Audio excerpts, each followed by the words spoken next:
gives me great pleasure to introduce a very special man. Dwayne McCulley comes to us from Rochester, New York, and it's so great to say he is not a diabetic. He is an ex-diabetic. He had a blood sugar level of 1,337.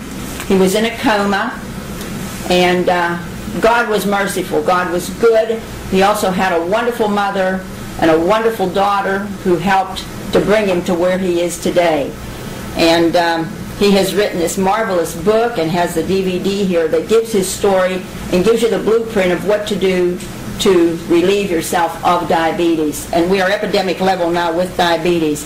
And being an engineer and also a Penn Stater at that, Dwayne was able to figure out what the real blueprint was for diabetes, which not too many people know. But he was given that wisdom, I believe, and today he is going to tell us how he beat this incredible illness. And I am delighted to introduce to you Dwayne McCulley.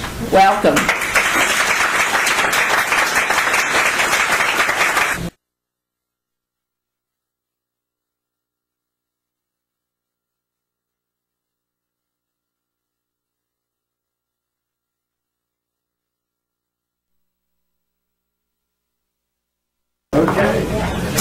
All right. Okay. All right. We spent most of the morning focused on the pathology of type 2 diabetes to understand what actually causes the disease and why people remain in a diabetic state. This afternoon, we're going to focus on the solution. How to actually beat this disease. How to turn your body into a fat-burning machine. The first thing, though, we're going to review my favorite foods.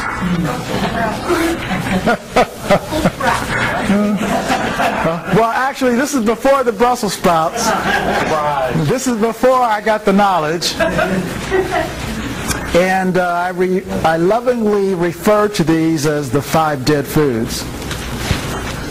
Number 1, and none of the foods on this list should surprise anybody. Okay, number 1 is flour.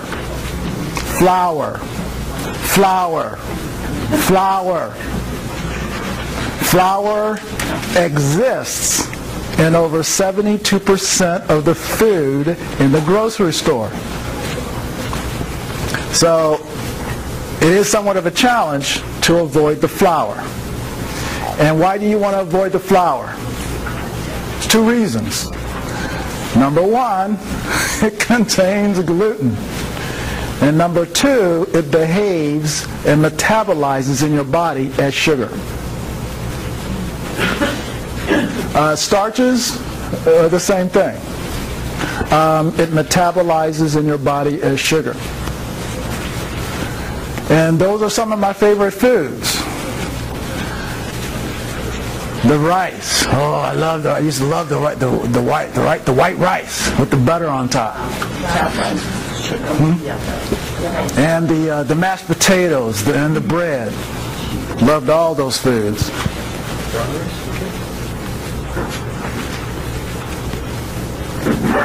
And yeah, that also includes the spaghetti, the pasta, all those good foods. Number 2, of course, is sugar. But more importantly, it's high fructose corn syrup. High fructose corn syrup is 50 times more powerful than sugar. You want to become diabetic, just keep putting high fructose corn syrup into your body. I believe it was in 1952 when the government discovered that high fructose corn syrup causes diabetes in cows. So they stopped feeding the high fructose corn syrup to the cows. Where did the high fructose corn syrup go? Right. They started putting it in the food. So if you were able to track the content of food starting in, let's say, the late 1950s, especially in the 70s, you'll see that the amount of high fructose corn syrup increased dramatically. over the next 2 decades.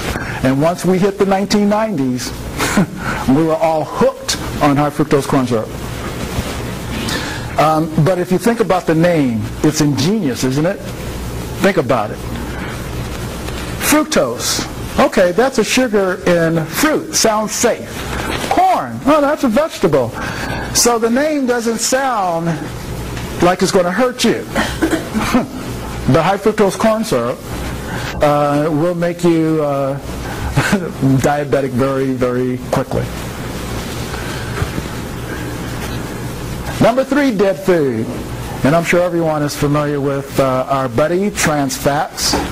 It's all over CNN. It's all over television. Everyone knows avoid the trans fats. Food manufacturers are a little disappointed that you have now figured out that trans fats are bad for you. And even the government is now saying we're going to outlaw trans fats, or at least we're going to label them so that if you look at a particular food, if it says 0 trans fats, then you know it doesn't have trans fats, right? No. Exactly. Oh, this is a smart audience. I thought I'd see if I could trick you. Exactly. Just because it says no trans fats doesn't mean that it doesn't have it. Because the food manufacturers and the FDA agreed that if the amount of trans fat was less than 0.5 grams per serving, they could market it as no trans fats. So when you see them cookies and they say no trans fat, and you eat 10 cookies, yeah, you probably have consumed maybe 5 to 10 grams of hydrogenated oil, and you don't even know it. Number 4, saturated fats. And this is not all saturated fats, because some saturated fats are actually good for you. But a lot of the conventional saturated fats, and it's not that beef is bad for you, or chicken, or so forth. It's just that the way the animals are raised today. If you go back in the 1950s, 1960s, a lot of people, when they ate animal meat, that animal meat came directly from a local farmer. That animal did not have growth hormones and steroids and antibiotics in their body. Unfortunately, today, you're now consuming those same antibiotics, growth hormones, and steroids, unless you decide to buy organic meat. Now, I'm not a vegetarian. I got to have my meat, but I just try to buy something that's a little cleaner animal. And of course, number 5, drugs. Over-the-counter drugs, prescription drugs, recreational drugs,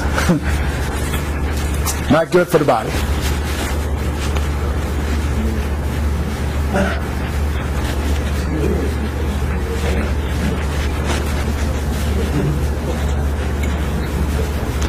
And the key point to recognize about these particular 5 dead foods is that these foods wear out the insulin receptors, and that's how we develop diabetes. Those insulin receptors, remember this morning I said the insulin receptors are like garage doors that open and close. Well, if you're eating a lot of refined starches and refined carbohydrates, that garage door is working like crazy 24/7, and you wear it out. And if you're consuming trans fats, the trans fats make the garage door sticky. It makes your cells sticky. So the garage doors can't open and close smoothly.